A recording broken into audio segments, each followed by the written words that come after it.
नमस्कार, स्वागत है आपका द फोर्थ स्टेट यूट्यूब मंच पर। मेरा नाम है रविंद्र सिंह शौरान और बंगाल चुनाव के नतीजे आ गए हैं। 5 राज्यों के अप्रत्याशित नतीजे आए हैं, कहीं-कहीं प्रत्याशित, कहीं अप्रत्याशित।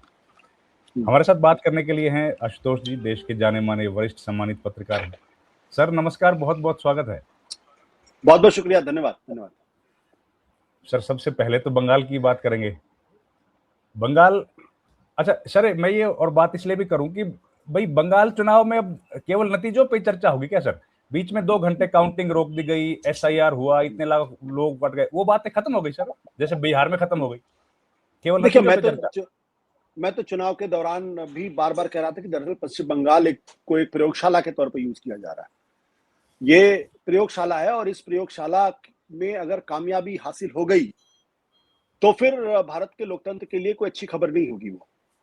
और इसलिए मेरा कहना है कि जो पश्चिम बंगाल के अंदर जो नतीजे आए हैं वो जनता का फैसला है, तो उसको सिर पे माथे पे लगाना चाहिए। लोकतांत्रिक व्यवस्था के अंदर अगर आप हिस्सा ले रहे हो तो माथे पे लगाना चाहिए उसकी। लेकिन उसके विश्लेषण करते समय उसके संदर्भों को भी समझना बहुत जरूरी है, और वो संदर्भ बहुत इंपॉर्टेंट है, भारत के लोकतंत्र के लिए बहुत इंपॉर्टेंट है। संदर्भ ये है कि पश्चिम बंगाल के अंदर 27 लाख लोगों के वोट अपने ही बनाए नियम की अवहेलना करके आपने काट दिया, जिस पर सुप्रीम कोर्ट ने भी टिप्पणी की। लेकिन सुप्रीम कोर्ट ने जिनके वोट कटे उनके बचाव में सुप्रीम कोर्ट नहीं आई। इसके अलावा चुनाव के दौरान chief secretary, DGP, home secretary, police commissioner और तकरीबन 450 के आसपास वरिष्ठ पदाधिकारियों, पुलिस अधिकारियों के और प्रशासनिक अधिकारियों के तबादले आपने कर दिए। तो चुनाव आयोग को यह स्पष्ट करना चाहिए, अगर ये पदाधिकारी लोग संविधान की शपथ लेके अगर किसी एक राजनीतिक पार्टी के लिए काम कर रहे थे तो उनके सीआर में लिखा जाना चाहिए, आपने क्यों तबादले किए? इसका मतलब आपको उनकी निष्पक्षता पर भरोसा नहीं था, वो पक्षपात कर रहे थे, तो ये बात स्पष्ट होनी चाहिए। फिर आपने 2450 सीआरपीएफ की कंपनी लगाई वहां पे, किस नाम पे? कि वहां पे हिंसा बहुत होती है, और ऐसे ऐसे ऑब्जर्वर लगा दिए जो खुलेआम जनता को वहां हड़का रहे, धमकियां दे रहे।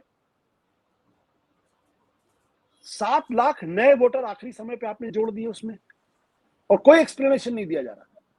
शाम 6 बजे से लेकर सुबह 6 बजे तक के लिए आपने मोटरसाइकिल बैन कर दी, जिस पर हाईकोर्ट ने तगड़ी फटकार लगाई कि भाई ये आप कैसे कर सकते हो। प्लस संसद का सत्र चुनाव के बीच में और फर्स्ट फेज के चुनाव के ठीक पहले 3 दिन का संसद का सत्र बुलाया गया। उसमें महिला आरक्षण बिल पे चर्चा हो रही। सबको मालूम था कि महिला आरक्षण बिल तो जो पास हो चुका उसको महिला आरक्षण बिल का नाम दिया गया, दरअसल डिलिमिटेशन बिल था, उसका गिरना तय था, उसका कोई लॉजिकल एक्सप्लेनेशन दिया ही नहीं गया, और उस पर प्रधानमंत्री जी राष्ट्र के नाम संबोधन करते हैं। तो ये सारी चीजें जो हैं, और फिर एक और, ममता बनर्जी के पार्टी को मदद करने वाले आईपैक जो पोल मैनेजमेंट देख रहा था, उसको 1 हफ्ते पहले उसके डायरेक्टर को गिरफ्तार करते हैं, और पीएमएलए के तहत गिरफ्तार हुए व्यक्ति को सेकंड फेज की पोलिंग के अगले दिन ही जमानत मिल जाती है, और प्रोसिक्यूशन कहता है कि हमें इनको जमानत दे दीजिए, मुझे कोई दिक्कत नहीं है। तो क्या ये सब महज एक इत्तेफाक है?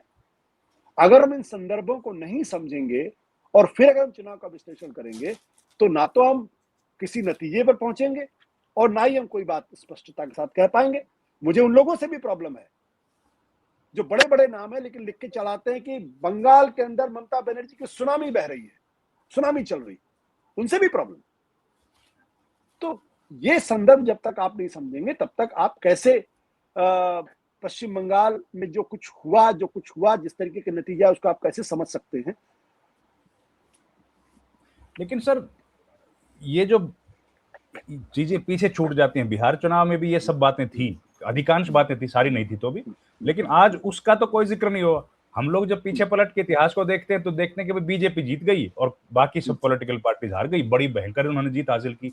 और इलेक्शंस में जो गड़बड़ी होती है, ज्ञानेश कुमार जो गड़बड़ी करते हैं या पूर्व के चुनाव आयुक्त जो गड़बड़ियां करते रहे, उनका कोई जिक्र नहीं है। अब अगर किसी को कोर्ट में जाना है तो इलेक्शन पिटीशन ही एक रास्ता है, दूसरा कोई रास्ता बचा नहीं है। उसके निपटारे 6-10 साल तक भी नहीं होते, वो हम जानते ही हैं। तो फिर इन बातों का तो कभी ये तो रिकॉर्ड पे ही नहीं आएंगे सर, गड़बड़ियां तो इन पर तो चर्चा हो ही नहीं पाएगी। कभी गंभीरता से। बिल्कुल नहीं, मुझे तो सबसे ज्यादा निराशा सुप्रीम कोर्ट से है। Supreme court is the protector of the constitution, is the guardian of the constitution. आदमी को जब कहीं न्याय नहीं मिलता तो सुप्रीम कोर्ट पहुंचता है, उसको ये उम्मीद होती है कि सुप्रीम कोर्ट से इंसाफ मिलेगा। लेकिन सुप्रीम कोर्ट में जिस आदमी का वोटिंग राइट छीन लिया गया बिना किसी अवैध कारण के, बिना किसी वैध कारण के, और सुप्रीम कोर्ट अगर ये कहता है इस बार अगर आप वोट नहीं दे पाएंगे तो क्या बात, अगले बार दे दीजिएगा, क्या ये कॉन्स्टिट्यूशनल स्टेटमेंट हो सकता है? क्या हम ये इस तरीके का बयान अपनी सुप्रीम कोर्ट से, अपनी जुडिशरी से एक्सपेक्ट कर सकते हैं? कुछ लोग कहते हैं कि आप सुप्रीम कोर्ट को चुनौती दे रहे हैं। मैंने कहा मैं सुप्रीम कोर्ट को चुनौती नहीं दे रहा हूं। सुप्रीम कोर्ट की आलोचना और उनके फैसलों की आलोचना करने का अधिकार भारत का संविधान हमें देता है। हम जज की मंशा पे कोई सवाल नहीं खड़े कर रहे हैं, लेकिन ये तो आंखों के सामने दिखाई पड़ रहा है कि 27 लाख लोगों को वोट नहीं देने दिया गया उस चुनाव के अंदर। और उसके साथ साथ सुप्रीम कोर्ट ने यह भी टिप्पणी की कि मान लीजिए अगर किसी कॉन्स्टिट्यूंसी के अंदर जो हार जीत का जो फासला है उससे कहीं ज्यादा अगर वोट डिलीट होंगे तो क्या होगा। तो आपको उसकी कॉन्स्टिट्यूशनल कॉम्प्लिकेशन भी पता है। सुप्रीम कोर्ट के जहां तक मुझे जानकारी, ऐसे भी फैसले थे जब उन्होंने कहा कि अगर आप किसी के वोटिंग राइट्स को लेकर अगर आपके मन में संदेह है तो उसका निपटारा बाद में होगा, पहले उसको वोट देने दीजिए। बिल्कुल। लेकिन आपने उसका कोई पालन नहीं किया।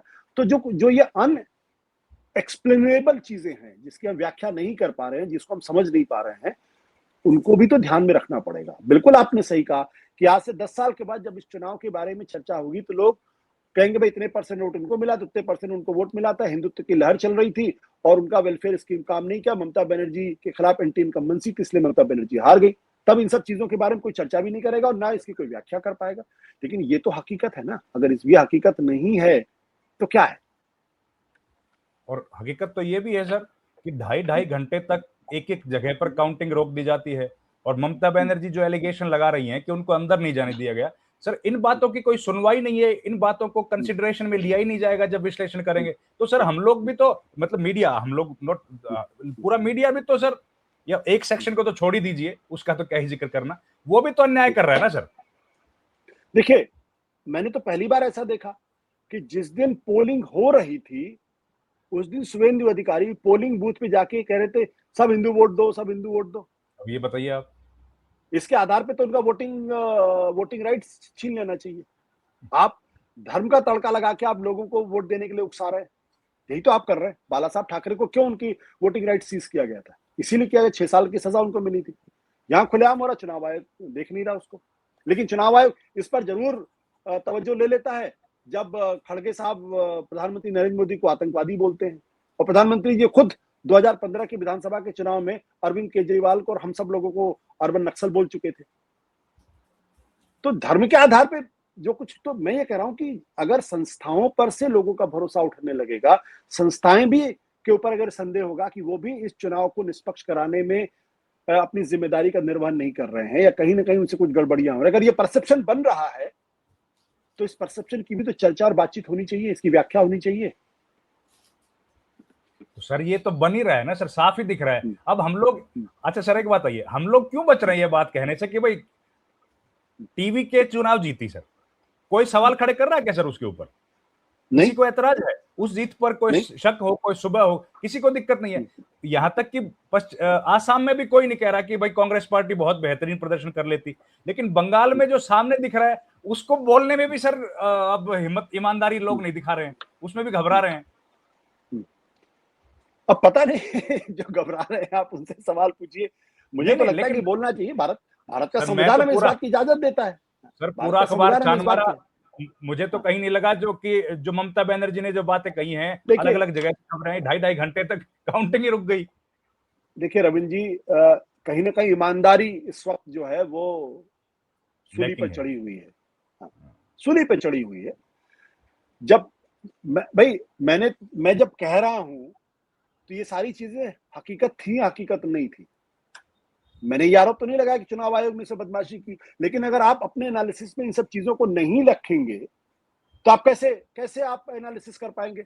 27 लाख लोगों को वोट न देने दिया जाए और फिर आप कहेंगे चुनाव वहां बहुत अच्छा हुआ है, संविधान हमारे एक नागरिक के प्रोटेक्शन में ना आए, फिर आप बोलेंगे बहुत अच्छा हुआ है, तो फिर आदमी कहां जाएगा? ममता बनर्जी, भाई इस देश में एक प्रमुख विपक्षी दल की प्रमुख नेता, 3 बार की मुख्यमंत्री, कैबिनेट मिनिस्टर, वो कह रहे हैं कि जब मैं अपने काउंटिंग सेंटर में गई, वहां 3:30 बजे से हमारे काउंटिंग सेंटर के जो ऑफिसर थे उनको एजेंट को पीटा जा रहा था, मेरे साथ धक्का मुक्की की गई। तो क्या इलेक्शन कमीशन उसकी जांच करानी चाहिए, नहीं करानी चाहिए? ममता भाई, मैं कह रहा हूं, हो सकता है ममता बनर्जी के सारे आरोप झूठे हों, क्या ये इस बात की इन्वेस्टिगेशन होना चाहिए नहीं कि वहां सीसीटीवी कैमरा काम कर रहा था, नहीं काम कर रहा था? क्या वहां मारपिटाई एजेंट के साथ हुई थी या नहीं हुई थी? क्या ममता बनर्जी के साथ धक्का मुक्की की गई या नहीं की गई? ये तो उस पर तो चर्चा होनी चाहिए, लेकिन चर्चा नहीं हो रही। और अभी देखिए, जीत के बाद शुभेंदु अधिकारी क्या कह रहे हैं, सारे हिंदुओं ने मेरे को वोट दिया, सारे हिंदू हमको वोट दे रहे थे, मुसलमान ने सब उनको वोट दिया। तो आप कर क्या रहे हो फिर? और चुप है, और कहते हैं कि भाई इस पे संस्थानों पर तो सवाल ही मत खड़े करो। अरे संस्थान पे सवाल नहीं खड़ेंगे तो कड़े किस पे करेंगे सवाल? वो तो कॉन्स्टिट्यूशन तो कहता है मेरे ऊपर भी सवाल खड़े करो। भाई इसीलिए तो संविधान के अंदर संशोधन होता है ना भाई। संविधान में जो संशोधन होता है वो इसीलिए है, क्योंकि हो सकता है कि संविधान कहीं अपना जो जिम्मेदारियां उसका निर्वहन ना करे, तो उसमें बदलाव की कोशिश की जाती है।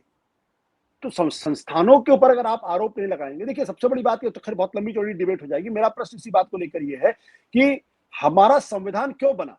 इसलिए बना क्योंकि हमारे संविधान के तहत ये बात स्पष्ट थी कि जो कार्यपालिका होगी, जो गवर्नेंस, जो गवर्नमेंट होगी, उसके इंटेंशंस हमेशा डाउटफुल होंगे। उसके इंटेंशंस को डाउटफुल होने से रोकने के लिए ही तमाम तरीके के अंकुश लगाए गए, चाहे वो सुप्रीम कोर्ट का अंकुश हो, चुनाव आयोग का अंकुश हो, पार्लियामेंट का अंकुश हो, या कैग का अंकुश हो। इसीलिए वो है, या विपक्ष को हो, या मीडिया को, इसीलिए वो संस्थाएं बनाएगी ताकि जो हमारे यहाँ जो सरकार है वो जो है पूरी तरीके से निर्द्वंद ना हो जाए और वो अपने आप को निरंकुश ना मान ले। इसीलिए तो है ना। तो हम अगर संस्थाओं पे सवाल नहीं खड़ेंगे, अगर उनकी जिम्मेदारी हमें लगता है कि जिम्मेदारी का निर्वहन नहीं कर रहे हैं, तो फिर इसका मतलब हमें संविधान की समझ नहीं है।